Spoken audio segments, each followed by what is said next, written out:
The rain in Manhattan that afternoon wasn't the dramatic, cinematic kind. It was a cold, relentless drizzle that smeared the windows of the Vance & Associates law firm, turning the city skyline into a blur of gray. Eleanor Sterling sat in a high-backed leather chair that was entirely too large for her, her posture immaculately straight. At 62, Eleanor had long ago learned that when the world expected you to shrink, you sat up taller. She wore a simple, tailored charcoal wool coat over a navy silk blouse, her silver hair pulled back into a flawless, elegant twist. She looked every inch the matriarch she was supposed to be, but in this room she was entirely invisible. Across the expansive expanse of polished mahogany sat her in-laws, Richard and Margaret Sterling. They were the embodiment of generational wealth, old money that didn't need to shout because it owned the building you were standing in. Richard, in his late 80s but possessing the sharp, predatory stillness of a hawk, tapped a gold pen rhythmically against a leather folio. Margaret sat beside him, draped in cashmere, her face a mask of bored impatience. Neither of them had offered Eleanor their condolences since she walked through the double doors. Neither of them had looked her in the eye. Arthur, Eleanor's husband of 38 years, had been in the ground for exactly 4 days.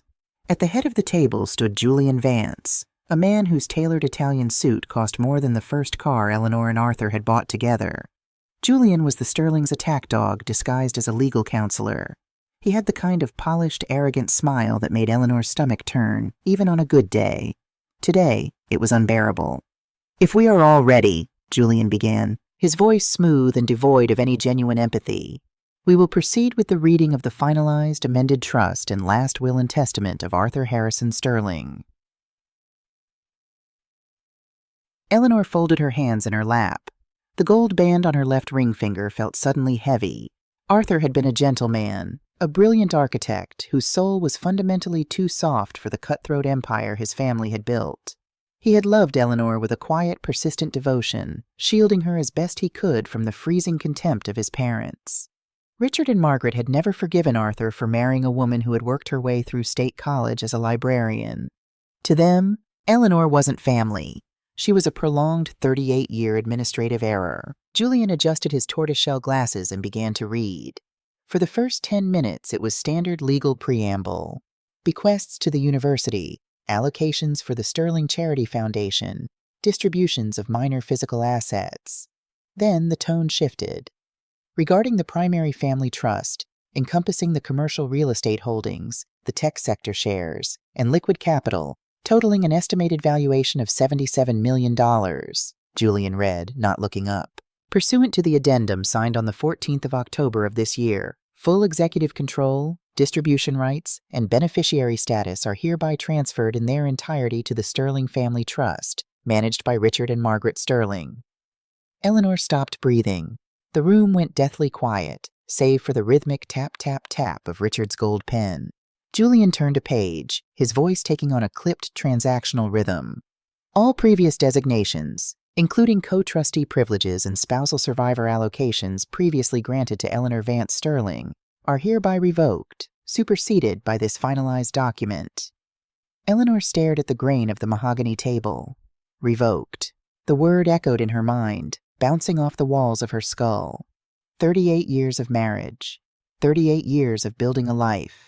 Nursing Arthur through his final agonizing 18 months of illness, sleeping in a stiff hospital chair while Richard and Margaret were wintering in St. Bart's. And with a single piece of paper, she was erased. Not just sidelined. Erased. "Is there a misunderstanding, Julian?" Eleanor's voice was remarkably steady. It didn't tremble. She would not give Margaret the satisfaction of a tremor. "Arthur and I finalized our joint estate planning 3 years ago. The survivor protections were ironclad. He insisted on it." Julian looked up, and for the first time, a smirk played at the corner of his mouth. "Things change, Eleanor." Arthur realized the complexity of the family's legacy required. A more seasoned stewardship. He signed the amendment a month before he passed. A month before he passed, Arthur could barely hold a glass of water, let alone comprehend the restructuring of a $77 million trust. Eleanor countered, her tone dropping an octave, cold and absolute. "I want to see the fiduciary clauses. I want to see the witness signatures on that addendum."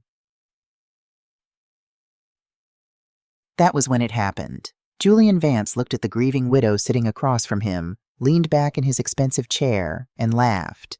It wasn't a chuckle. It was a loud, patronizing, genuine laugh that filled the boardroom. It was the sound of a man looking at an insect demanding rights to the garden. "Oh, Eleanor," Julian sighed, wiping a mock tear from his eye. "You are not in a position to demand to see anything. You are no longer a beneficiary. You are no longer a trustee. Legally speaking, in the eyes of this estate, you are a spectator." Richard Sterling finally spoke. His voice was like dry leaves scraping across concrete. "You played house with my son for a long time, Eleanor. We tolerated it because Arthur was sentimental. But the Sterling legacy belongs to Sterlings. You genuinely thought we would let an outsider hold the keys to the vault?" Eleanor turned her gaze to her father-in-law. "I am his wife, Richard." "You were his nurse," Margaret corrected softly, her tone dripping with venom. "And your services are no longer required." Julian reached into his leather briefcase and pulled out a small, worn, navy blue velvet box. He slid it across the long table. It stopped inches from Eleanor's folded hands. "Arthur did, however, leave a specific personal bequest for you," Julian said, his voice returning to its faux professional drone. "A token of his affection." Eleanor slowly reached out and opened the box. Inside, resting on faded white satin, was a simple tarnished silver tie clip. It was plain, unadorned, and practically worthless. It wasn't even the gold one she had bought him for their 20th anniversary. It was an old piece he rarely wore. A token. A $77 million empire. A lifetime of devotion, reduced to a piece of tarnished silver. "Now," Richard said, closing his folio with a sharp snap that sounded like a gunshot. "Regarding the estate in Westchester, the house is owned by the trust. You have until the end of the month to vacate the premises. Margaret has already arranged for an appraiser to inventory the art and furniture. Do not attempt to remove anything that wasn't brought into that house by you." Eleanor didn't scream. She didn't throw the velvet box. At 62, she knew that anger was a currency you never spent in front of your enemies. She looked at Richard, then at Margaret, and finally at Julian, memorizing the exact geometry of their arrogance. She closed the velvet box with a soft click and slipped it into her purse. She stood up, smoothing the front of her wool coat. "I see," Eleanor said. Her voice was ice water. "Thank you for your time, Julian. Richard, Margaret." She turned and walked out of the boardroom. She didn't look back. She kept her spine perfectly straight, her chin parallel to the floor, her heels clicking a steady, unhurried rhythm against the marble floors of the hallway. When she reached the elevator, the doors slid shut, cutting her off from the reception area. Only then, in the mirrored, descending box, did she close her eyes. She leaned her forehead against the cool glass. Her chest felt hollowed out, scraped clean by a jagged knife. It wasn't about the money. She didn't care about the $77 million. She cared that they had made a mockery of Arthur's memory. They had painted him as a coward who had abandoned his wife in his final days. "Arthur would never do this," a voice screamed in her mind. He wouldn't, but the documents were there. The signatures, according to Julian, were real. She stepped out onto the rainy pavement of Park Avenue. The doorman offered to hail her a cab, but she shook her head. She needed to walk. She needed the freezing rain to hit her face and remind her that she was still alive. The drive back to Westchester took over an hour. The private car service the trust usually provided had been abruptly canceled, she discovered when she called. Richard wasted no time. She had to take the commuter train, sitting quietly by a window as the gray suburbs blurred past. When Eleanor finally unlocked the front door of the Westchester estate, the silence of the massive house hit her like a physical blow. The air smelled faintly of lemon polish and Arthur's cedarwood cologne. The foyer, with its grand sweeping staircase and imported chandelier, felt like a museum exhibit of a life that no longer belonged to her. She didn't take off her coat. She walked slowly through the ground floor, her footsteps echoing. Every piece of furniture, every painting on the wall, had been chosen together. The Persian rug in the study where they used to drink tea on Sunday mornings. The grand piano Arthur used to play badly just to make her laugh. Do not attempt to remove anything that wasn't brought into that house by you. Richard's cruel voice echoed in the empty halls. Eleanor walked into Arthur's study. It was exactly as he had left it before the final hospital stay. His favorite fountain pen rested on the leather blotter. A stack of architecture magazines sat unread on the side table. She sat down heavily in his leather chair. The exhaustion of the last 18 months, the grief of the funeral, and the sheer, staggering brutality of the betrayal in the boardroom finally crashed down on her. A single tear escaped, hot and sharp, tracing a line down her cheek. She wiped it away furiously. Crying wouldn't change the locks on the doors. Crying wouldn't rewrite the will. She reached into her purse and pulled out the small velvet box. She placed it on the desk under the warm glow of the brass reading lamp. She opened it and stared at the silver tie clip. Why this? Why would Arthur, if he were supposedly in his right mind, leave her something so absurdly meaningless? If he had been coerced, why wouldn't he leave her a letter? A sign? Eleanor picked up the clip. It was cold against her skin. It was a simple bar of sterling silver, tarnished at the edges. She turned it over in her hands, her thumb rubbing over the smooth metal. She stopped. Her thumb caught on something, a microscopic roughness on the back of the clip, near the clasp. Eleanor frowned. She opened the top drawer of Arthur's desk and pulled out his heavy, brass-rimmed magnifying glass, the one he used for inspecting intricate blueprints. Holding the tie clip directly under the bright bulb of the lamp, she brought the magnifying glass down. The scratch wasn't a scratch. It was an engraving, incredibly tiny, precise, and deliberately hidden on the underside of the clasp. It wasn't a brand name or a jeweler's mark. It was a sequence of numbers. CH8840912V. Eleanor's heart skipped a beat. She stared at the sequence through the glass until her vision blurred. She knew Arthur's mind. He was an architect. He built things with hidden supports, secret compartments, structural integrity that wasn't visible to the naked eye. He was a man of meticulous planning. This wasn't a random serial number. She pulled a notepad toward her and wrote the sequence down. CH Switzerland, a bank code, V, vault. Suddenly, the suffocating grief that had been pressing down on her chest began to lift, replaced by something entirely different. A cold, sharp clarity. Arthur hadn't abandoned her. He hadn't been a coward. He had known they were coming for him. He had known Richard and Margaret would circle like vultures the moment he was too weak to fight back. And he knew that if he left a paper trail, Julian Vance would find it and destroy it. So he left her a key hidden in an insult. He knew his parents would never look twice at a cheap piece of tarnished silver. He knew they would hand it to her as a joke. Eleanor stood up. She looked around the study, no longer seeing a museum of her past, but a battleground. Margaret and Richard thought she was just a grieving, aging widow who would quietly fade away into obscurity. They thought because she was polite, she was weak. They thought they had erased her from the narrative. Eleanor walked over to the antique globe in the corner of the room, her reflection catching in the dark glass of the window. The woman staring back didn't look broken. She looked dangerous. "You wanted a spectator, Julian?" Eleanor whispered to the empty room, her fingers tightly gripping the silver tie clip. "Watch me."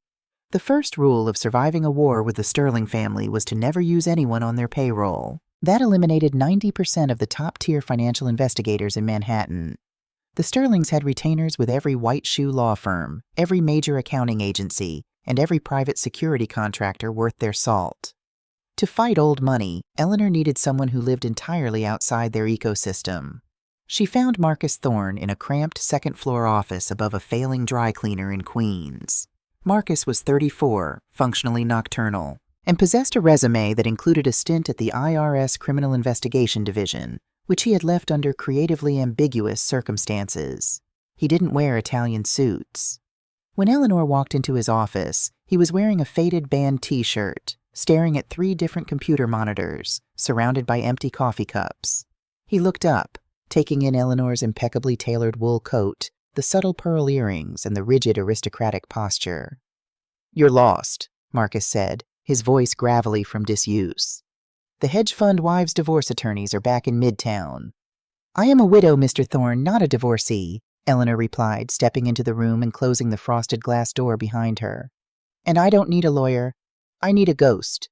She walked to his desk and placed the silver tie clip and the piece of notepad paper with the sequence CH-884-0912-V precisely in front of his keyboard. "My husband was Arthur Sterling. 4 days ago, his family executed an amended trust that effectively erased me from a $77 million estate. The amendment is a forgery, or at the very least a product of extreme coercion. I believe my husband left this sequence as a map to the original documents. Marcus's eyes flicked from the paper to Eleanor. The name Sterling had clearly registered. He leaned forward, picking up the piece of paper. CH is the ISO country code for Switzerland. The V usually stands for Verwahrungsort, a depository. This isn't a bank account. It's a private, non-banking vault in Zurich. The kind of place that doesn't ask questions, doesn't answer subpoenas, and doesn't care about American probate courts. Can you access it? Me? No. The Swiss don't do online portals for these kinds of accounts. They require physical authentication, Marcus said, leaning back and crossing his arms. But men who set up offshore dead drops when they know they're dying usually build in a failsafe, a digital escrow. For the next 4 hours, Eleanor sat on a rigid vinyl chair while Marcus worked. He didn't ask her for a retainer. The sheer thrill of hacking at the ankles of the Sterling Empire seemed to be payment enough for now. He navigated dark web proxies, utilizing specialized encrypted networks to ping the server registry associated with the Zurich facility. They have a digital contingency protocol, Marcus finally announced, his eyes locked on a scrolling wall of code on his left monitor. If the client dies, the vault releases an encrypted digital twin of the physical contents to a designated secure server. But to unlock the server, you need a secondary passphrase. Something personal, not a password you'd write down. A memory. Eleanor moved to stand behind him. Try October 22nd. Too simple. Date of birth? Anniversary? The day we bought our first apartment. It was a terrible, drafty walk-up in Brooklyn. Richard and Margaret refused to co-sign the lease. It was the only property Arthur ever bought without their money. Marcus typed it in. A red error message flashed. Access denied. Try to the library, Eleanor murmured, closing her eyes, sifting through 38 years of whispered conversations in the dark. It's where we met. He always said it was his sanctuary. Marcus typed. Access denied. Eleanor's heart sank. She stared at the silver tie clip resting on the desk. Why a tie clip? It was cheap, unadorned, tarnished. She closed her eyes, remembering the day she gave it to him. It was their second anniversary. They had no money. She had bought it at an antique market in Chelsea for $12. Type $12, Eleanor said, her voice barely above a whisper. No spaces. Capital T, capital D. Marcus's fingers flew across the mechanical keyboard. He hit enter. The screen blinked, went black, and then a green progress bar appeared. Decryption successful. A single folder appeared on the desktop. Marcus clicked it open. Inside were hundreds of digitized documents, scanned PDFs, and an audio file. Marcus clicked the audio file first. The sound of Arthur's voice filled the dusty, cramped office. It was weak, raspy from the treatments, but unmistakably him. Elle, if you are listening to this, it means I ran out of time, and it means my parents did exactly what I feared. I'm so sorry, my love. Richard brought Julian Vance to the hospital yesterday. They asked the nurses to leave. They had papers. They told me if I didn't sign, they would freeze the foundation's assets and bankrupt the community projects we spent our lives building. I couldn't let them destroy your work. But I didn't sign my real name. I used my middle initial, which invalidates the notary clause under New York state law. The real will, the one protecting you, is in this file. But Elle, there's more. While trying to untangle the foundation's assets to protect you, I found something. Richard isn't just controlling the family money. He's bleeding it. There are offshore shell companies attached to the charity. It's a massive tax fraud scheme. The evidence is all here. Use it, Elle. Burn them down if you have to. I love you. The recording clicked off. The silence in the room was deafening. Eleanor stood perfectly still, staring at the monitor. The hollow ache in her chest was instantly replaced by a searing, white-hot fury. They hadn't just stolen her inheritance. They had blackmailed a dying man in his hospital bed. Holy hell, Marcus breathed, staring at the financial PDFs now populating the screen. Your father-in-law has been using the Sterling Charity Foundation to launder untaxed capital gains for a decade. This isn't just a civil dispute over a will, Mrs. Sterling. This is federal prison time. Eleanor didn't flinch. She reached out and placed a hand on the back of Marcus's chair. Print the original will, and print the summary of the tax evasion, just the first 3 pages, enough to prove we have it. What are you going to do? Marcus asked, looking up at her, a hint of genuine concern in his cynical eyes. "I am going to give them a chance to surrender," Eleanor said smoothly. 3 days later, Eleanor arranged a meeting. Not in Julian Vance's sterile boardroom, but on neutral yet entirely hostile territory, the Oak Room at the elite Westchester Country Club. It was Margaret Sterling's domain, a place of hushed voices, clinking bone china, and ruthless social hierarchy. When Eleanor arrived, Richard and Margaret were already seated at a secluded corner table overlooking the manicured, frost-covered golf course. Margaret was delicately sipping Earl Grey tea. Richard was reading the Wall Street Journal. Neither rose when Eleanor approached. "Make this quick, Eleanor," Richard said, not looking up from his paper. "Margaret has a charity board meeting at 2. Eleanor sat down, placed her leather purse on the empty chair beside her, and smoothed her skirt. She didn't order anything. She looked at the two of them, the architects of her misery, sitting so comfortably in their wealth. "I know about the October 14th addendum, Richard," Eleanor said, keeping her voice low, pleasant, entirely conversational. "I know Julian Vance brought it to Arthur's hospital room when he was heavily medicated, and I know Arthur deliberately botched the signature to invalidate the notary seal." Richard finally lowered his newspaper. His pale blue eyes locked onto hers. Margaret paused with her teacup halfway to her lips, a slight frown marring her perfectly preserved forehead. "You are grieving, Eleanor," Margaret said, her tone dripping with false, condescending pity. "It is making you hysterical. The documents are ironclad." "They are fraudulent," Eleanor corrected gently. She reached into her purse and pulled out a single folded sheet of paper, the first page of Marcus's summary of the offshore shell companies linked to the charity. She slid it face down across the crisp white tablecloth toward Richard. "But more importantly, I know how you fund your lifestyle, Richard. The Cayman accounts. The phantom grants through the foundation to avoid IRS capital gains taxes." Richard didn't touch the paper. He stared at it for a long, calculating moment. Then, very slowly, he picked it up, unfolded it, and read. Not a single muscle in his face twitched.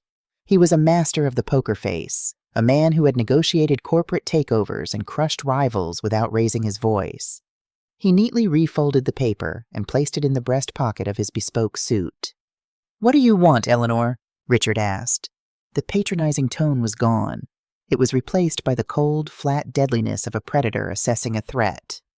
"I want the $77 million trust to remain exactly as Arthur intended in his original will," Eleanor said calmly. "I want full executive control of my assets, and I want Julian Vance disbarred. In exchange, the remaining files regarding your creative accounting will remain locked in a Swiss vault." Margaret let out a short, sharp laugh. "You are trying to blackmail us? You, a former public librarian from Queens? I am offering a settlement," Eleanor said, her eyes locked on Richard.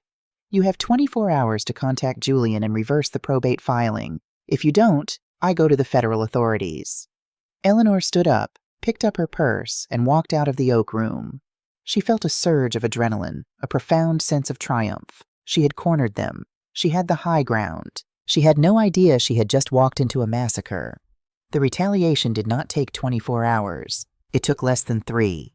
Eleanor stopped at a pharmacy in the village on her way home to pick up a prescription for her migraine medication. When she handed her platinum credit card to the cashier, the machine beeped a harsh, flat rejection. "Declined." Eleanor frowned. "That's impossible. Please run it again." The teenager behind the counter swiped it again. "Declined. Call bank." A cold knot formed in Eleanor's stomach. She stepped out of the line, pulled out her phone, and opened her banking app. Her personal checking account, the one she had held independently since before she married Arthur, showed a balance of $0. A bright red banner across the top of the screen read, "Account frozen, pending investigation." Her phone buzzed in her hand. It was an automated text from her wealth management firm. Her brokerage accounts, her retirement fund, everything had been locked. Panic, sharp and visceral, finally pierced her calm exterior. She hailed a cab, paying the driver with the last $80 in her wallet, and rushed back to the Westchester estate. As the cab pulled up the long, sweeping driveway, Eleanor's breath caught in her throat. There were 2 black SUVs parked in front of the main entrance. 4 men in dark suits, private security contractors, were standing on the porch. Beside the massive oak front doors sat a single, medium-sized leather suitcase. Eleanor scrambled out of the cab before it even fully stopped. "What is the meaning of this?" she demanded, marching toward the stairs. "Get off my property." The lead security guard, a man with a thick neck and a completely blank expression, held up a hand to stop her. "Ma'am, we have orders from the Sterling Family Trust. You are no longer permitted on the premises. The locks have been changed." "This is my home. You cannot evict me without a court order," Eleanor shouted, her composure finally shattering. "The trust holds the deed, ma'am," the guard said, unmoved. "And the executor, Mr. Richard Sterling, filed an emergency injunction this afternoon citing suspicion of unauthorized asset removal. You are legally barred from entering. Your personal effects have been packed in that bag." Eleanor stared at the suitcase. One suitcase, for 38 years of life. Her phone rang. It was an unknown number. Her hands were shaking so badly she could barely swipe the screen to answer. "Eleanor," Margaret's voice drifted through the speaker, as calm and soothing as poisoned honey. "I hear you've encountered a slight disruption to your afternoon." "You froze my personal accounts," Eleanor choked out, the freezing rain beginning to fall again, soaking into her wool coat. "You locked me out of my home." "Oh, darling, that is just the administrative housekeeping," Margaret purred. "Let me explain how this is going to work. Richard has friends at Chase, at Citibank, and at the DA's office. We have flagged your accounts for elder financial abuse. We claimed you were siphoning Arthur's funds while he was incapacitated. It will take you years to untangle the freeze, and without money, you cannot hire a lawyer to do it." "I have the files, Margaret," Eleanor countered, her voice trembling with rage. "I will take them to the press. I will take them to the FBI." "No, you won't," Margaret said, her tone suddenly dropping the faux sweetness, revealing the absolute ruthlessness beneath. "Because if you do, Julian Vance will immediately release a pre-prepared medical dossier to the New York Times. It details Arthur's severe aggressive dementia over the last 3 years. It includes fabricated but highly convincing psychiatric evaluations proving he was utterly insane. We will paint him as a deranged lunatic who lost his mind. Every building he designed will be questioned. His legacy will be a joke. We will make sure the world remembers Arthur not as a genius, but as a pathetic, drooling madman." Eleanor stopped breathing. The world seemed to tilt on its axis. "You would destroy your own son's legacy?" Eleanor whispered, horrified to her very core. "To protect the Sterling name?" "In a heartbeat," Margaret replied coldly. "You brought a butter knife to a gunfight, Eleanor. You are penniless. You are homeless. And if you ever threaten this family again, I will personally ensure Arthur's memory is dragged through the mud. Take your suitcase. Walk away. This is your final warning." The line went dead.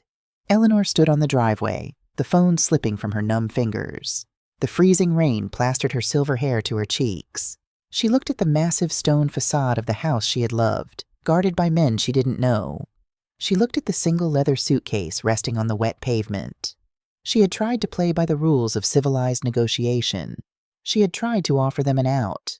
They hadn't just rejected her offer. They had systematically vaporized her existence in a matter of hours. She had no money, no home, and the memory of the man she loved was being held hostage. Eleanor slowly walked up the steps, ignoring the security guards who tensed as she approached. She didn't try the door. She simply reached down, grabbed the handle of the suitcase, and turned around. As she walked down the long, empty driveway, the cold biting through her clothes, the shock began to recede, leaving behind a profound, terrifying emptiness. But at the very bottom of that emptiness, a spark caught. It wasn't the dignified anger of a grieving widow anymore. It was something primal, something catastrophic. Richard and Margaret Sterling thought they had destroyed her. They thought leaving her with nothing would make her powerless. They were wrong. By taking everything she had left to lose, they had just made her the most dangerous woman in New York. Room 214 of the Starlight Motel in Astoria smelled of stale cigarette smoke and industrial bleach. The neon sign outside the window buzzed with a rhythmic, dying hum, casting harsh, intermittent red light across the peeling floral wallpaper. Eleanor sat on the edge of the lumpy mattress, her charcoal wool coat still on, staring at the single leather suitcase Margaret's thugs had allowed her to keep. For a long time, she didn't open it. She just listened to the rain lashing against the rattling window, a C unit. The world she had occupied 12 hours ago, the world of Westchester estates, charity galas, and polite society, felt like a hallucination. Margaret and Richard had not just exiled her, They had dropped her into the abyss, confident she would simply shatter on impact. Slowly, Eleanor reached out and unzipped the suitcase. Inside was a masterclass in psychological cruelty. They hadn't packed her clothes or her toiletries. The suitcase was filled with Arthur's old medical bills, the sympathy cards from the funeral, and a single framed photograph of Arthur and Eleanor from their wedding day. The glass on the frame was deliberately smashed. Eleanor stared at the spiderweb of cracked glass obscuring Arthur's smiling face. She didn't cry. The capacity for tears had been burned out of her, replaced by a cold, hyper-focused vacuum. She carefully pulled the broken shards of glass from the frame, her fingers steady. She took the intact photograph, folded it neatly, and placed it in the inner pocket of her coat, right next to her heart. A heavy knock at the door made her look up. 3 sharp raps, a pause, then 2 more. Eleanor walked to the door and slid the chain off. Marcus Thorne stood in the rain-swept corridor, his collar turned up against the damp chill, holding a soggy brown paper bag and a sleek silver laptop. "The manager downstairs thinks you're a high-end escort who took a wrong turn," Marcus said, stepping inside and kicking the door shut. He tossed the paper bag onto the small laminate table. "I brought black coffee and 2 untraceable burner phones, paid in cash." Eleanor walked over, picked up one of the cheap plastic phones, and turned it over in her hands. "How did you find me?" "You paid a cab driver with your last $80. I hacked the dispatch logs," Marcus said, setting his laptop on the table and opening it. The blue light illuminated his tired eyes. "I saw what they did to your accounts, Eleanor. Bank fraud warnings, frozen assets. It's a textbook corporate siege. They cut your supply lines so you'd starve before you could fight back." "Margaret threatened to release fabricated psychiatric files to the press," Eleanor said, her voice eerily calm, stripping off her wet wool coat and throwing it over a chair. She reached up to her earlobes, unclasped the South Sea pearls Arthur had given her for their 30th anniversary, and set them on the nightstand. She said she would paint Arthur as a lunatic, destroy his architectural legacy, make him a joke. Marcus stopped typing. He looked at her, truly looking at her. The aristocratic widow in the tailored coat was gone. The woman standing in the dingy motel room was stripped down to the steel underneath. "So what's the play?" Marcus asked quietly. "You want to run? I can get you a new identity. With the files we have from the Swiss vault, you could disappear to a non-extradition country and live quietly." "Run?" Eleanor looked at him, her eyes flashing with a terrifying absolute resolve. "No, Marcus. They brought a corporate siege to a widow. I am going to bring a wrecking ball to their empire. But we can't hit them head on. Not yet. We have to dismantle the foundation they stand on. We start with the weak link." Marcus grinned, a feral, reckless expression. "Julian Vance's law firm, the forged addendum." "Exactly," Eleanor said, sitting opposite him at the cramped table. "Julian is arrogant, but he isn't stupid. He wouldn't forge a signature without covering his tracks. He needed a notary. Someone expendable. Who stamped that document, Marcus?" Marcus's fingers flew across the keyboard. He pulled up the PDF of the amended trust from the Swiss drive. He zoomed in on the bottom of the final page. "The notary seal belongs to a Sarah Jenkins, registered in New York County. Looks like she's a junior paralegal at Vance & Associates." "Find her," Eleanor ordered. It took Marcus less than 20 minutes. "Sarah Jenkins, 26 years old, lives in a studio apartment in Brooklyn, drowning in student loans, but here's the interesting part." He tapped the screen. 3 weeks ago, right around the time the amended trust was signed, a massive debt collection account attached to her name was suddenly zeroed out. Nearly $80,000 in medical debt. Medical debt? Her father, Marcus read from a background check portal. Stage 4 pancreatic cancer. The treatments were bankrupting her family. Then, miraculously, the hospital bills were paid in full via a third-party cashier's check. Eleanor leaned back, the pieces clicking together with sickening precision.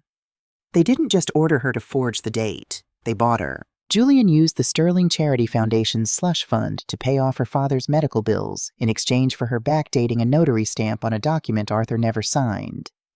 "It's a classic leverage play," Marcus agreed. "But it makes her a liability. If she breaks, the whole forged will collapses." "She won't break for you," Eleanor said, picking up her coat.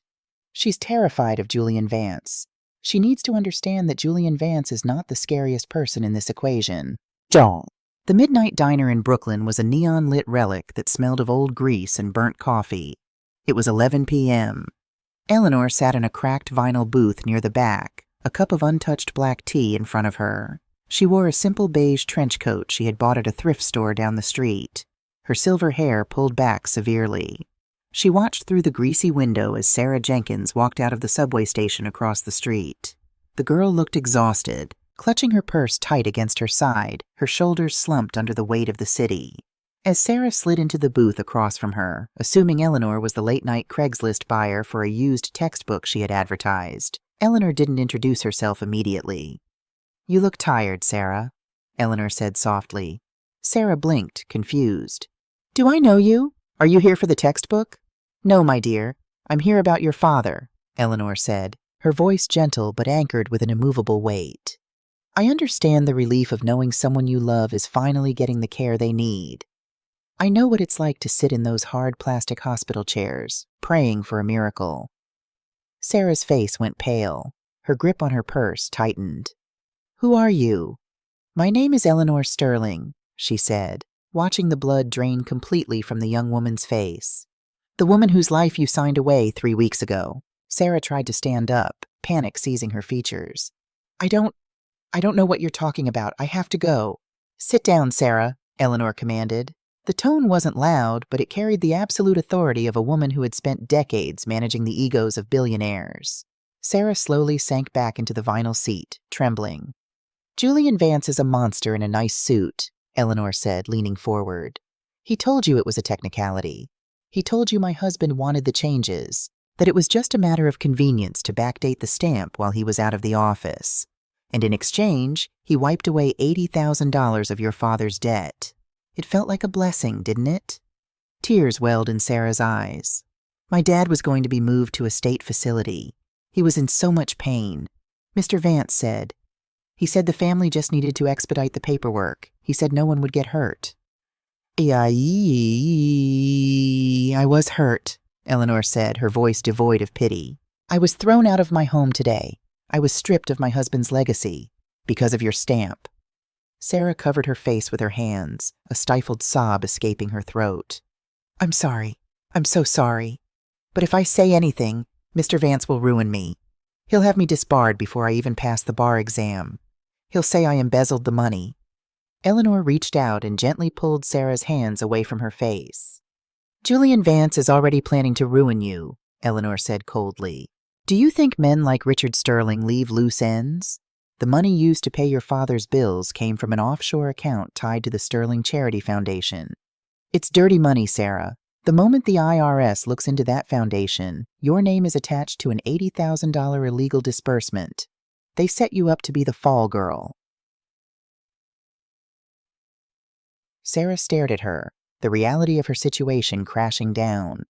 The false safety Julian had promised her evaporated into thin air. "I can protect you," Eleanor said, sliding a sleek black burner phone across the table. "But you have to give me everything. The exact date Vance approached you, the account routing numbers on the cashier's check he gave you, and a sworn, recorded affidavit stating that Arthur Sterling was not present in the room when you stamped that addendum." Sarah looked at the phone, then up at Eleanor. She saw past the grandmotherly exterior, recognizing the lethal strategist sitting across from her. "If I do this," Sarah whispered, "Julian will destroy me." "If you do this," Eleanor corrected, her eyes hard as flint, "I will destroy Julian, before he even knows you spoke to me." Sarah took the phone. Indeed. Back at the motel, it was 3 a.m. Eleanor placed the audio recording of Sarah's confession on the table next to Marcus's laptop. Twist 2 was secured. They had the paralegal. They had the proof of the forged will. But Eleanor wasn't satisfied. Margaret's threat still echoed in her mind. "We will paint him as a deranged lunatic. We will make sure the world remembers Arthur not as a genius, but as a pathetic, drooling madman." If Eleanor went to the authorities now with just the financial fraud and the forged will, the Sterlings would retaliate by releasing the fake psychiatric files. They would drag Arthur's name through the mud in a highly publicized smear campaign, muddying the waters and turning it into a messy he-said-she-said tabloid spectacle. She needed to neutralize that threat. She needed leverage so toxic, So radioactive that Richard and Margaret wouldn't dare breathe Arthur's name to the press. "Marcus," Eleanor said, pacing the small room. "Arthur's final month, when he was transferred from Memorial Sloan Kettering to the private hospice wing at the Sterling Endowment Pavilion. Pull up the records." Marcus rubbed his bloodshot eyes and began typing. "Medical records are heavily encrypted, Eleanor. HIPAA laws." "You hacked a Swiss bank server yesterday," Eleanor reminded him flatly. "Find a way in." It took an hour of aggressive network probing, bouncing IP addresses through offshore servers until Marcus finally breached the private pavilion's internal administrative portal. "I'm in," Marcus said, his face illuminated by the harsh white screen. "What am I looking for?" "Look at his attending physicians. Look at his medication logs for October. Specifically, the week before the amended will was supposedly signed." Marcus clicked through the digital charts. He frowned, leaning closer to the screen. "This is weird. On October 7th, his primary oncologist, Dr. Eris Thorne, was removed from the case. The system says dismissed by family proxy, Richard Sterling. He was replaced by a Dr. Elias Vance. Any relation to Julian? "Julian's brother," Eleanor said, her blood running cold. "He runs a boutique concierge medical practice for the ultra-rich. He isn't an oncologist. What did he prescribe?" Marcus scrolled down to the pharmacology logs. His eyes widened, and he stopped typing.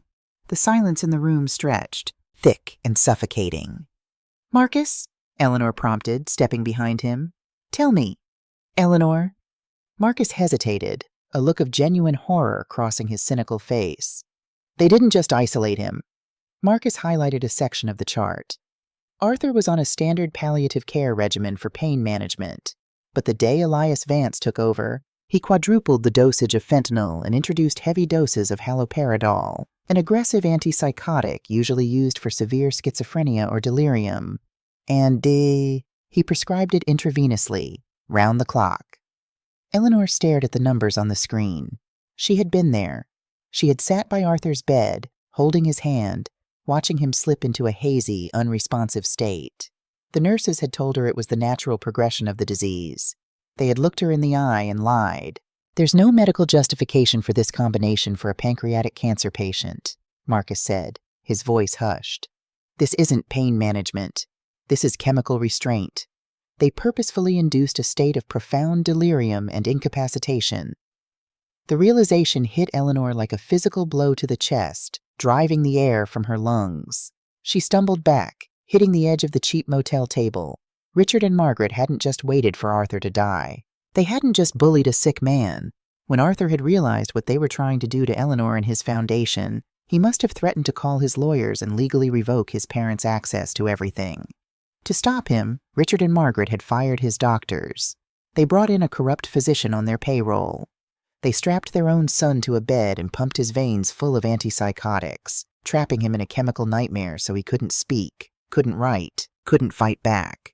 They had tortured him in his final weeks to secure the $77 million. It bordered on negligent homicide. Eleanor didn't scream. She didn't cry. She stood in the center of the dingy motel room, and the last lingering shred of her civilized restraint snapped. The woman who had cared about manners, about legacy, about protecting the family name, died in that moment. She looked at the broken glass of Arthur's picture sitting on the bed. "Print it," Eleanor said. Her voice didn't sound like her own. It sounded like the edge of a blade being dragged across stone. "Print every single chart, every dosage log, every nurse's sign-off." Marcus looked up at her, swallowing hard. "Eleanor, this is evil. This is pure, unadulterated evil. If we take this to the police, they go to prison for the rest of their lives." "The police are too slow," Eleanor said, walking over to the suitcase and pulling out her silver-handled brush, beginning to pull her hair back into its severe, immaculate twist. "The police will let them hire expensive lawyers who will drag this out for years in court. They will try to spin it. They will try to survive." She looked at Marcus, her eyes dark, hollow, and burning with a terrifying apocalyptic fire. "They destroyed my husband's mind before his body was even cold," Eleanor whispered. "I don't just want them in prison, Marcus. I want them to watch their entire empire burn to ash around them, and I want them to know I lit the match. Find me Julian Vance's personal bank records. We are going hunting." The transition from grieving widow to apex predator does not happen with a grand cinematic monologue. It happens in the quiet, methodical keystrokes of a laptop at 4 in the morning, under the flickering neon light of a cheap motel. Eleanor sat perfectly still, drinking lukewarm black coffee from a styrofoam cup, while Marcus navigated the labyrinth of Julian Vance's digital life. She didn't feel tired. The revelation of Arthur's medically induced torture had burned away her capacity for exhaustion. She felt crystalline, sharpened to an edge so fine it could cut glass. "Julian Vance is a careful man," Marcus muttered, his fingers flying across the keyboard, multiple screens reflecting in his glasses. His domestic accounts are squeaky clean. He pays his taxes. He donates to the right charities. On paper, he's a model citizen earning a lucrative but legally justifiable partner's salary. "Nobody who acts as an attack dog for Richard Sterling is clean," Eleanor said flatly. "Look deeper. Look at the intersections between the Sterling Charity Foundation's offshore shell companies and Vance's law firm." Marcus nodded, pulling up the complex web of wire transfers he had extracted from the Swiss vault. "Okay, let's follow the dirty money. Richard moves untaxed capital gains into the charity as anonymous donations. From there, the charity issues grants to overseas developmental projects, mostly in the Cayman Islands and Cyprus. Those projects are shell companies owned by Richard, which then route the clean money back into his private trusts. And Julian oversees the legal framework for those transfers, Eleanor reasoned. He drafts the grants. Right, so let's look at the disbursement logs. Marcus's eyes darted across columns of numbers. For 20 minutes, the only sound in the room was the hum of the AC unit. Then Marcus stopped. He leaned in, pulling his glasses down the bridge of his nose. "Well, I'll be damned," Marcus whispered, a slow, appreciative smile spreading across his face. "What did you find?" "Arrogance, Eleanor. Pure, unadulterated arrogance." Marcus tapped the screen. "Look at this disbursement to a clean water initiative in the Caymans. $2 million. Richard's ledger shows the full $2 million hitting his private trust 3 days later. But look at the routing history." Eleanor moved closer, squinting at the complex digital trail.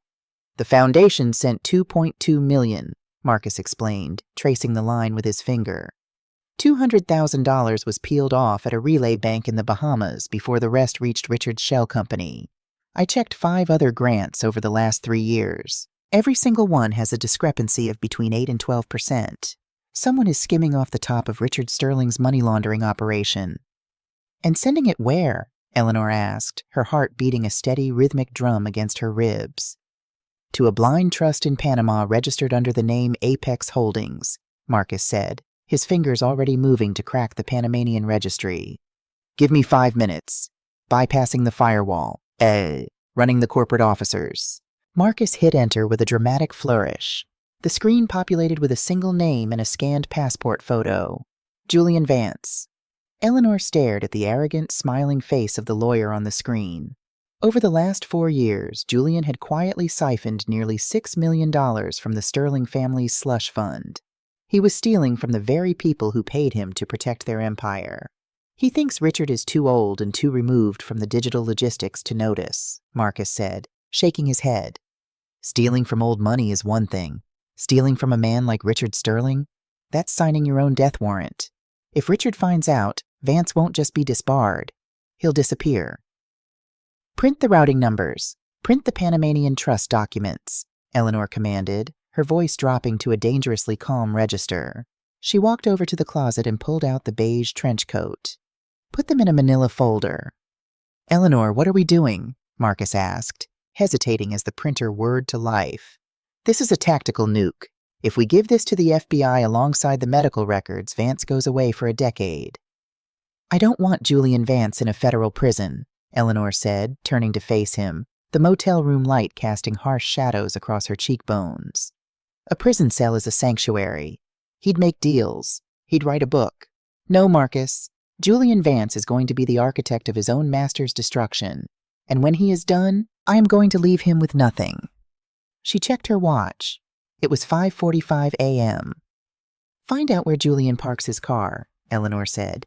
Ding. The underground parking garage of the Tribeca luxury high-rise was a cathedral of concrete and LED lighting. It was climate-controlled, eerily quiet, and smelled of expensive tire rubber and ozone. At 7:15 a.m., the residents of the building were either still asleep or sipping espresso in their penthouses. Eleanor stood in the shadows behind a concrete pillar in the VIP section, her trench coat buttoned to her throat. At exactly 7:20 a.m., the elevator chimed. Julian Vance stepped out, a bespoke Italian leather briefcase in one hand, a set of Porsche keys in the other. He was dressed impeccably in a charcoal suit, his hair perfectly coiffed. He looked like a man who owned the world and had the receipts to prove it. He walked toward a gleaming silver Porsche 911 parked in a reserved end spot.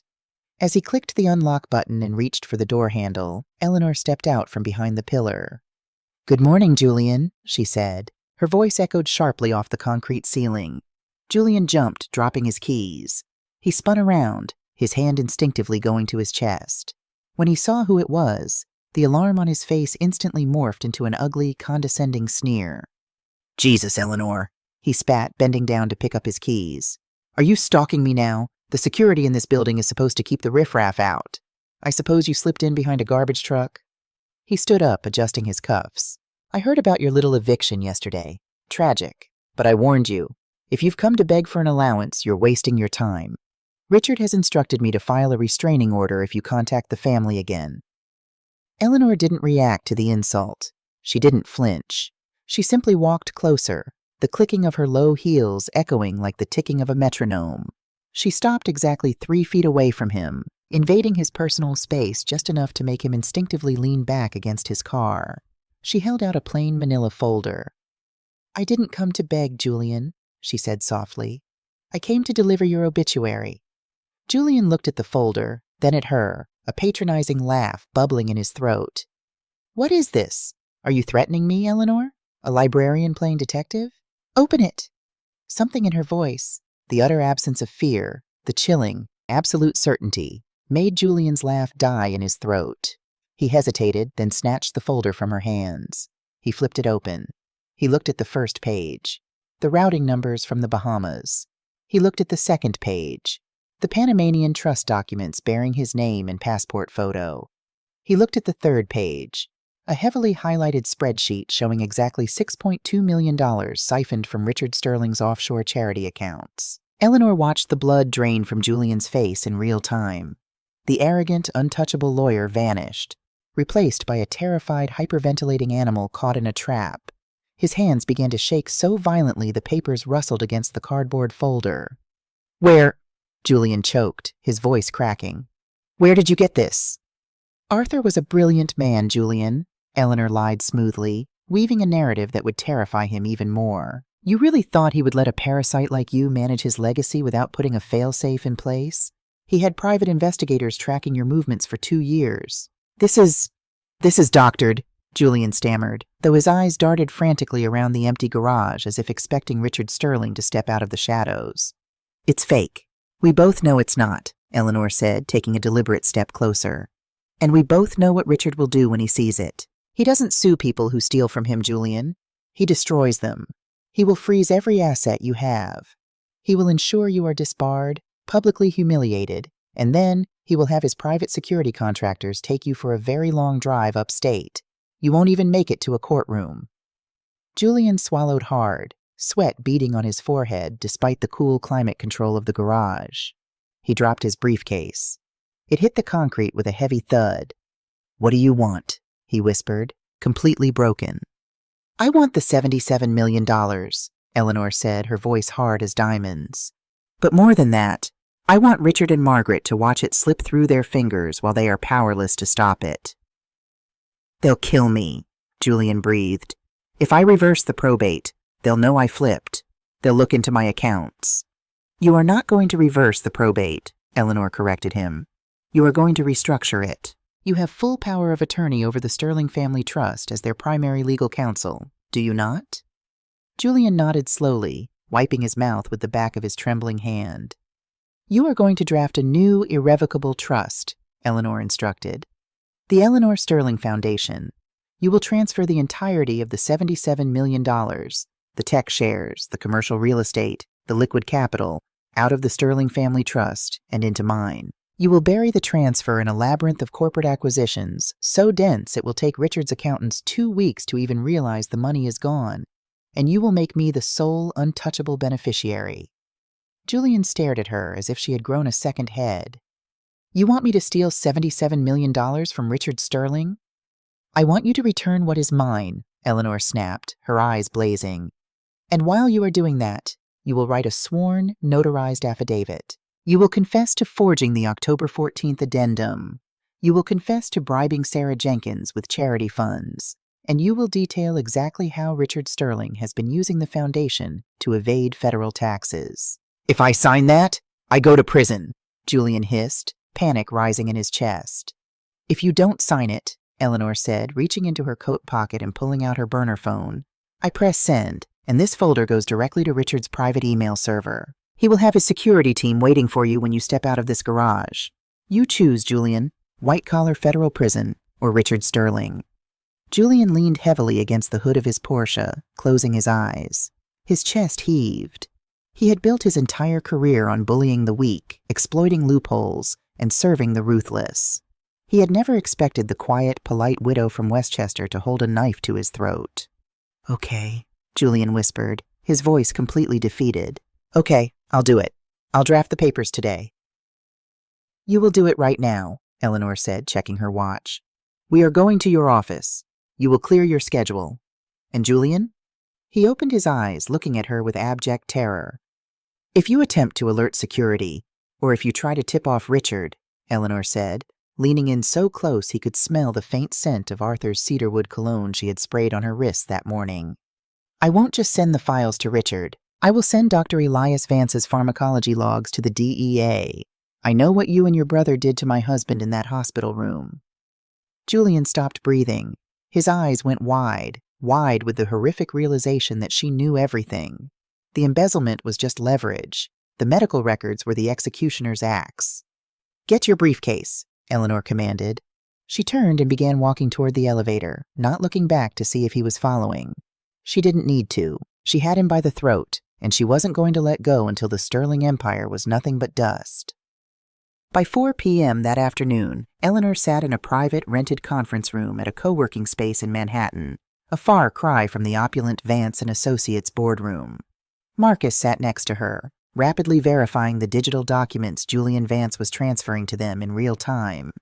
Julian, looking 10 years older and sweating profusely, sat across from them, sliding a thick stack of freshly printed, notarized documents across the table. It's done, Julian croaked, rubbing his temples. The $77 million has been legally routed into the Eleanor Sterling Foundation. It's untraceable for at least 10 days. It requires a federal judge to unseal the corporate veil. Richard can't touch it. Eleanor pulled the documents toward her. She read every line, every clause, with the meticulous eye of a librarian who spent her life cataloging details. It was perfect. The money was safe. Arthur's legacy was secured. And the affidavit? She asked, not looking up. Julian slid a single 3-page document across the table. It bore his signature, witnessed and stamped by an independent notary Marcus had brought in. It laid out the forgery, the bribery of Sarah Jenkins, and the framework of Richard's tax evasion scheme. It was a suicide note for his legal career. I gave you everything, Julian said, his voice hollow. Now destroy the Panama file. Eleanor looked up from the documents. She carefully placed the affidavit into her leather tote bag alongside the trust papers. Then she reached into the bag and pulled out the manila folder containing the proof of his embezzlement. She placed it on the table. She slid it back across to him. I keep my promises, Julian, Eleanor said quietly. Julian let out a massive, shuddering breath of relief. He reached out, grabbed the folder, and held it to his chest as if it were a life preserver. Thank you. God, thank you. However, Eleanor continued, standing up and smoothing her coat, there is a charity gala tomorrow night at the Pierre Hotel, the Sterling Endowment's annual dinner. Richard and Margaret will be there. I will be attending. Julian froze. You can't go there. If they see you, you will ensure my name is on the security list, Eleanor interrupted. You will be there, and when the time comes, you will stand quietly in the corner while I speak to my in-laws. If you are absent, or if I am denied entry." She didn't need to finish the sentence. The threat hung in the air, heavy and lethal. Julian nodded frantically. "I'll make sure you're on the list." Eleanor turned to Marcus. "Pack up the servers, Marcus. We have a gala to prepare for." As they walked out onto the bustling streets of Manhattan, the late afternoon sun was finally breaking through the gray clouds, casting long golden shadows across the pavement. "You know," Marcus said, adjusting his laptop bag on his shoulder, "we have the money, we have the confession, we have the tax fraud evidence. You could just email this to the feds right now and walk away a very wealthy, very vindicated woman. Why risk crashing a gala full of billionaires?" Eleanor stopped at the corner, watching the traffic rush by. She thought of Arthur, trapped in a hospital bed, his mind clouded by forced chemicals, desperately trying to leave her a clue on a cheap silver tie clip. She thought of Margaret's smug voice on the phone, threatening to ruin his memory. Walking away was for victims. "Because, Marcus," Eleanor said, her eyes fixed on the towering glass spires of the city that the Sterlings thought they owned. "Justice in a courtroom happens behind closed doors. It is quiet. It is sanitized." She hailed a cab, her posture regal, her spirit unbreakable. "I want them to bleed in front of their friends." The grand ballroom of the Pierre Hotel was a sea of diamonds, silk, and absolute deceit. Beneath the glittering crystal chandeliers, the elite of Manhattan gathered to celebrate the Sterling Endowment's annual charity gala. Waiters in white tuxedos glided across the marble floors, carrying trays of vintage champagne, while a string quartet played a soft classical arrangement that barely masked the hum of $100 million deals being struck in hushed voices. It was a monument to old money opulence. And at the center of it all, holding court like royalty, were Richard and Margaret Sterling. Margaret wore a custom silver gown that caught the light with every movement, diamonds dripping from her neck and ears. Richard stood beside her, projecting the image of the stoic, grieving patriarch, accepting condolences with a solemn nod while simultaneously discussing real estate acquisitions. They were triumphant. They had erased Arthur's inconvenient widow, secured their empire, and were now publicly bathing in their own fabricated philanthropy. They didn't notice the heavy oak doors at the back of the ballroom open. Eleanor Sterling did not wear mourning black. She wore a floor-length, deep emerald velvet gown with long, tailored sleeves and a high neckline. It was severe, elegant, and commanded the eye not through flashiness, but through sheer, immovable gravity. Her silver hair was swept up, and at her throat she wore the South Sea pearls they had tried to strip from her. Standing by the entrance, gripping a clipboard with white-knuckled terror, was Julian Vance.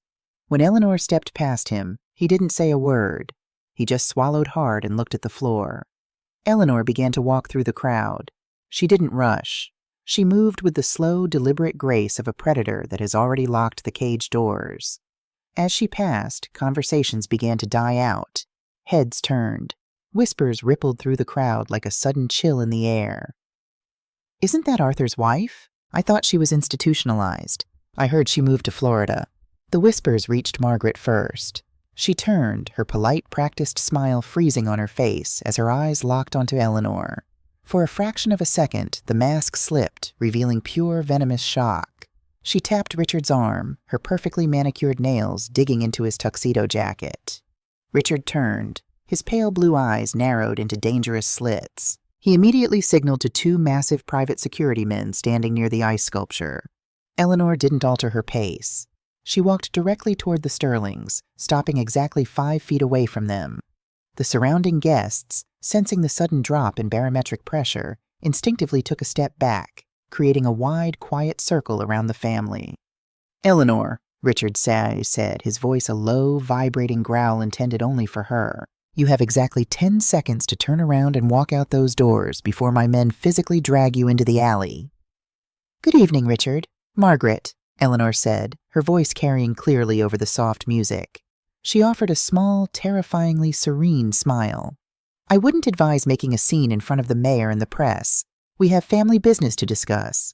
I suggest the VIP lounge." Margaret leaned in, her voice a toxic whisper. "You are trespassing.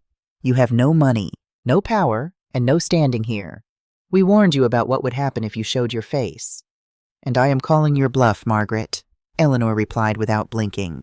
She tilted her head toward Julian Vance, who was now standing a few feet behind her, looking as though he were marching to the gallows. "Julian has reserved the private study for us. Shall we?" Richard looked at Julian. Julian refused to meet his eye. A flicker of genuine uncertainty crossed Richard's face for the first time in 30 years. He calculated the variables. A screaming match in the middle of a charity gala would tank the foundation's stock. "Fine," Richard snapped. 5 minutes. Then I am having you arrested." He turned and marched toward the heavy mahogany doors of the VIP lounge located just off the main ballroom. Margaret followed, her posture rigid with fury. Eleanor walked behind them, her head held high, while Julian trailed at the rear, shutting and locking the heavy doors behind them with a definitive click. The VIP lounge was soundproofed, lined with leather books and smelling of expensive cigars. The muffled sounds of the gala vanished entirely. "All right, Eleanor, you have your private audience," Richard said, turning to face her, his hands clasped behind his back. "If this is a plea for a stipend, you have chosen the wrong venue." Eleanor opened her emerald silk clutch. She didn't pull out a weapon. She pulled out a sleek black flash drive and a stack of folded papers. "I am not here for a stipend, Richard," Eleanor said, walking over to the heavy mahogany desk and laying the items down. "I am here to execute Arthur's final wishes." Margaret scoffed, crossing her arms. "Arthur was out of his mind. We have the medical files to prove it. I told you, Eleanor, if you push us, those files go to the New York Times tomorrow morning. Arthur will be remembered as a raving lunatic. Is that what you want?" Eleanor turned her gaze to Margaret. The absolute zero temperature in Eleanor's eyes made Margaret involuntarily take a half-step back. "You mean the medical files drafted by Dr. Elias Vance?" Eleanor asked smoothly. "The doctor you hired after you illegally dismissed Arthur's primary oncologist? The doctor who pumped my husband full of haloperidol and fentanyl to induce chemical delirium so he couldn't fight your forged addendum?" Richard's posture stiffened. The air in the room suddenly felt incredibly thin. "I have the pharmacology logs, Margaret," Eleanor continued, her voice rising just enough to fill the room with a commanding echo. "I have the nurse sign-offs. I have the proof of what you did to your own son in that hospice bed. It wasn't dementia.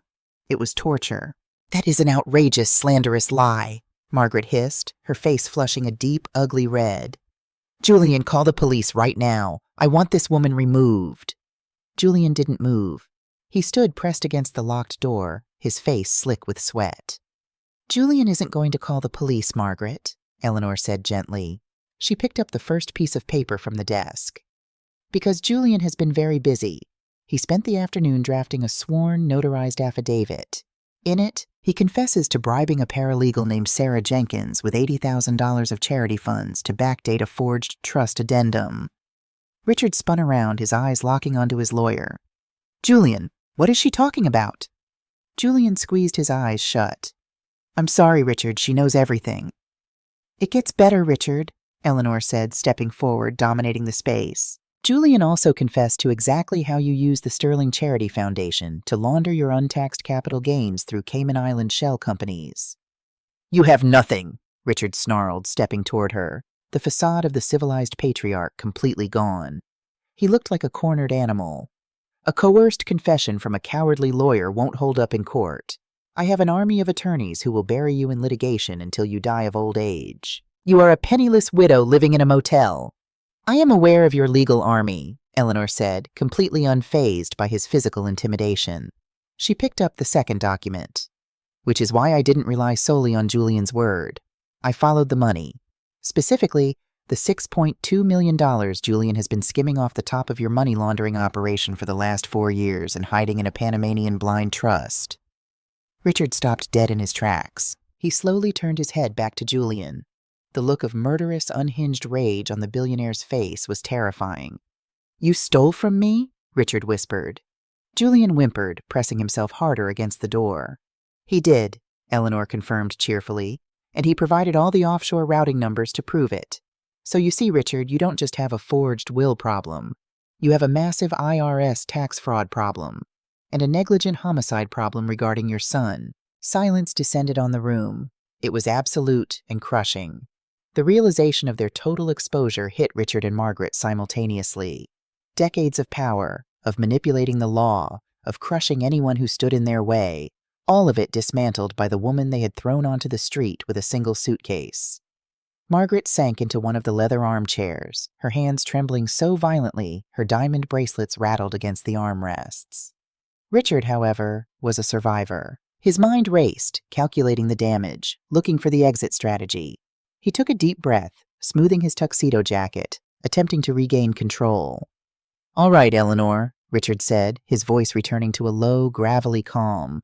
"You played a brilliant hand. I underestimated you. I admit it." He walked over to the desk, pulled a platinum Mont Blanc pen from his pocket, and grabbed a piece of hotel stationery. "Name your price," Richard said flatly. "You want the $77 million? Fine. I will authorize the transfer right now. You take the money, you hand over the flash drive and all the copies of these documents, and you get on a plane to Europe. You never speak to us or the press again. You win." Eleanor looked at the billionaire, offering her the world to save his own skin. She thought of Arthur's tie clip. She thought of the cold rain on the driveway of her home. She smiled. It was a beautiful, devastating smile. "You misunderstand the situation, Richard," Eleanor said softly. "I am not here to negotiate a settlement." She reached into her clutch and pulled out the final document, the one Julian had drafted just hours ago. She dropped it on the desk right on top of Richard's blank stationery. "I don't need you to authorize the transfer of the $77 million, Eleanor said, "because Julian already did, 5 hours ago. Using his power of attorney, he irrevocably restructured the Sterling Family Trust. The tech shares, the real estate, the liquid capital. It has all been moved into the Eleanor Sterling Foundation. I am the sole trustee. The money is already gone, Richard. You are broke." Richard stared at the trust documents, his eyes wide with disbelief. He grabbed the papers, his hands shaking, reading the airtight legal jargon that stripped him of his entire liquid empire. You can't do this. This is theft." "No, Richard. It's a reallocation of stolen goods," Eleanor corrected. Margaret let out a strangled, sobbing gasp from the armchair. "You took everything. You vengeful, greedy—" "I didn't do it for the money, Margaret," Eleanor cut her off, her voice cracking like a whip. "I did it so you couldn't use that money to buy your way out of what happens next." From beyond the thick, soundproof doors of the VIP lounge, a new sound began to bleed through. It wasn't the classical string quartet. It was the chaotic, overlapping wail of sirens. Multiple sirens, growing louder, converging on the Pierre Hotel. Richard's head snapped up. Panic, true, unadulterated panic, finally shattered his stoic mask. "What did you do?" "I told you, Richard," Eleanor said, picking up her clutch. "I didn't come here to negotiate. I came to watch. I filed a whistleblower report with the IRS Criminal Investigation Division, the SEC, and the FBI at 4 o'clock this afternoon," Eleanor explained calmly as the sirens outside abruptly cut off, replaced by the sound of shouting in the lobby. "I handed over Julian's affidavit, the tax records, the offshore routing numbers, and the medical files regarding Arthur's death. You see, under federal whistleblower laws, I don't just get immunity. I get to legally shield the Foundation's assets from your asset forfeiture." Heavy, rhythmic pounding echoed from the hallway, approaching the VIP lounge. "They aren't coming to sue you, Richard," Eleanor whispered. "They are coming to arrest you." Julian Vance fell to his knees by the door, putting his hands behind his head before anyone even asked him to. Margaret buried her face in her hands, weeping hysterically, the illusion of her untouchable grace entirely shattered. Richard Sterling stood frozen, staring at Eleanor. The Emperor had no clothes, no money, and no power. He was just an old, cruel man waiting for the handcuffs. "Arthur was twice the man you will ever be," Eleanor said, her voice filled with a quiet, final peace. "And he beat you with a $12 tie clip." The heavy oak doors burst open. 6 federal agents in dark windbreakers pushed into the room, their badges flashing under the crystal lights. The sounds of the gala outside had turned into a cacophony of gasps, screams, and flashing camera phones as the press realized what was happening. "Richard Sterling? Margaret Sterling?" the lead agent barked, pulling handcuffs from his belt. "You are under arrest for conspiracy to commit federal tax fraud, wire fraud, and suspicion of elder abuse resulting in death. Turn around and place your hands behind your backs." Eleanor didn't stay to watch them put the cuffs on. She had seen enough. She stepped around the federal agents, walking out of the VIP lounge and back into the grand ballroom. The music had stopped. Hundreds of Manhattan's elite stood in stunned, horrified silence, parting like the Red Sea to let her through. They stared at her, the widow they had written off, the woman they thought was a ghost. She walked with her spine perfectly straight, her head held high. When she reached the grand entrance of the Pierre Hotel, she pushed through the revolving doors and stepped out into the cool, crisp Manhattan night. The rain had stopped. The air smelled of wet asphalt and freedom. She reached into her clutch and let her fingers brush against the tarnished silver of Arthur's tie clip. For the first time in 18 months, Eleanor Sterling took a deep breath, looked up at the clearing city skyline, and smiled. The war was over. The legacy was safe. And she was finally, truly alive.